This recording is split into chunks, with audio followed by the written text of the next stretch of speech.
আজকে যে খাবারটা রান্না করেছি একদম গরুর মাংস ফেল, বিশ্বাস না করলে এভাবে যদি রান্না করে খেতে পারেন আপনার কোনো মাছ গোছ রান্না করতে হবে না, এত মজা হয়েছে যা বলার বাইরে। তো সো এভরিওয়ান, আসসালামু আলাইকুম। আপনারা সবাই কেমন আছেন? আমি তো আপনাদের দোয়া ও ভালোবাসায় অনেক ভালো আছি।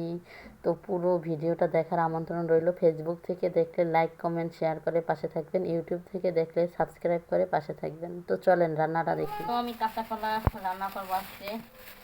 এখানে আমি লবণ আর হলুদ দিয়ে দিছি, তাইলে আর কলাটা কালো হবে না। তো আমি কিন্তু এভাবেই রান্না করি, তাইলে কিন্তু আর কলাটা কালো হয় না, আর কষ্টটাও তাড়াতাড়ি উঠে যায়। টেস্টটা ফলো করতে পারেন।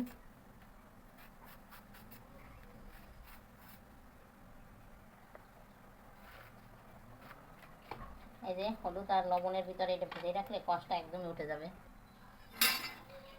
দেখেন চারটা কলায় অনেক কলা হয়েছে, কারণ কলাগুলো অনেক বড় ছিল। তো এখন এই যে হলুদ আর লবণ পানিতে কিছুক্ষণ রেখে দেবো, তাইলে কিন্তু কলা দেখছেন এই যে কষের জন্য কলার এই হলুদগুলো কেমন হচ্ছে। তো এভাবে কিছুক্ষণ রেখে দিলে কষগুলো উঠে যাবে।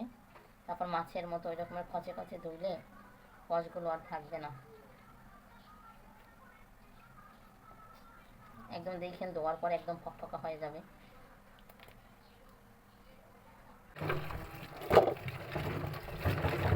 দেখেন হলুদ আর লবণ দিয়ে কিছুক্ষণ ভিজিয়ে রাখছিলাম, এখন কিন্তু খুব সুন্দর মতো ধোয়া হয়ে যাচ্ছে।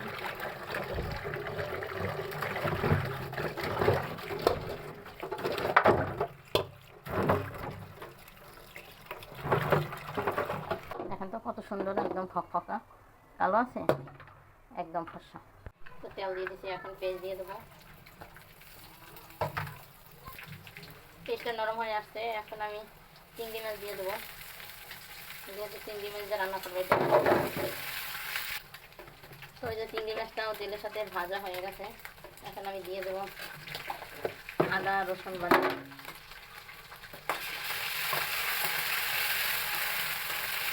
তারপর আমি কাঁচা কলাটা তেলের সাথে ভালো করে ভেজে নেবো। তেল মশলার সাথে পরে হলুদ মরিচ দেবো।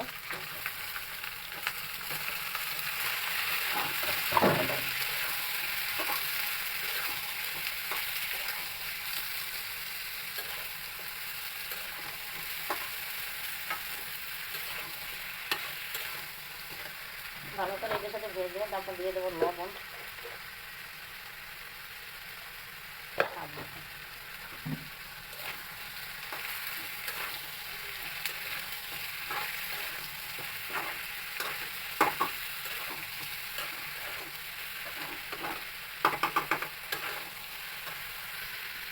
তো এই তো তেল মশলার সাথে ভালো করে আমি কষিয়ে নিচ্ছি। এখন আমি হলুদ মরিচ দিয়ে দেবো, হলুদের গুঁড়ো, মরিচের গুঁড়ো আর সামান্য একটু ধনের গুঁড়ো। ওটা ভালো করে মিক্স করে তারপরে পানি দিয়ে দেবো কষাতে।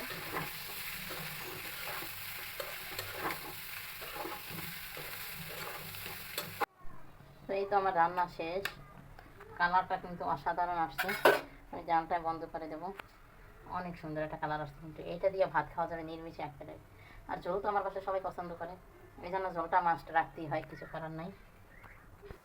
যদিও ঝোল ঝোল তরকারি হয়েছে, কিন্তু বিশ্বাস করেন খেতে এত মজা ছিল আপনার গরুর মাংসকেও হার মানিবে। তো এভাবে যদি একবার রান্না করে খেয়ে দেখেন অনেক মজা লাগবে। বিশ্বাস না হলে একবার ট্রাই করে দেখবেন। তো আমাদের মতো মধ্যবিত্তদের খাবার এটাই, অনেক তৃপ্তি সহকারে খেতে পারি আলহামদুলিল্লাহ। তো আল্লাহর কাছে কোটি কোটি শুকরিয়া যে আল্লাহ এভাবেই সবসময় খাওয়াই এই দুনিয়া থেকে নেয়। তো আজকের ভিডিওটা এই পর্যন্তই। আল্লাহ হাফেজ।